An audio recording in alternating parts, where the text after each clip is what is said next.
চলে আসলাম আশুলিয়া লাল মাঠে।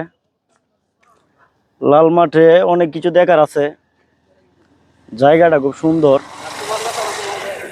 এইখানে বিকাল টাইমে অনেক মানুষ আসে ঘোরার জন্য, আলো বাতাস খাওয়ার জন্য অনেক মানুষই আসে।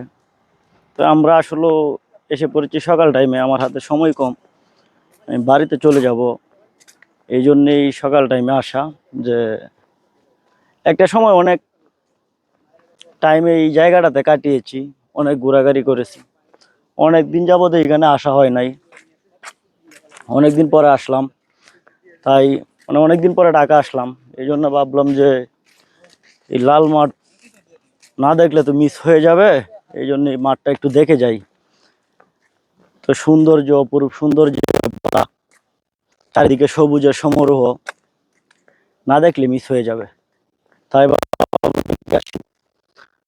আমার বন্ধুদের মাঝে একটু একটা ভিডিও করে উপহার দিই, তারাও দেখুক। তাই কি সুন্দর এক দৃশ্য, দেখার মতো। এনে যারা আসছে দেখার মতো, বুঝছেন, সুন্দর দৃশ্য। আমরা যারা আছি নেন জায়গাটা, এরা তো আইসেন, দেখছেন, সবাই চিনছেন। আর যারা না চিনেন, না আইসেন জায়গাটাতে, এরা আইবেন, আয়া জায়গাটা দেখে যাইবেন। জায়গাটা কিন্তু অনেক, মানে যদি আইয়েন, যদি আন এই জায়গায়, তে মনে করেন যে জায়নের হত্যা মনে হইতো না কোনো সময়।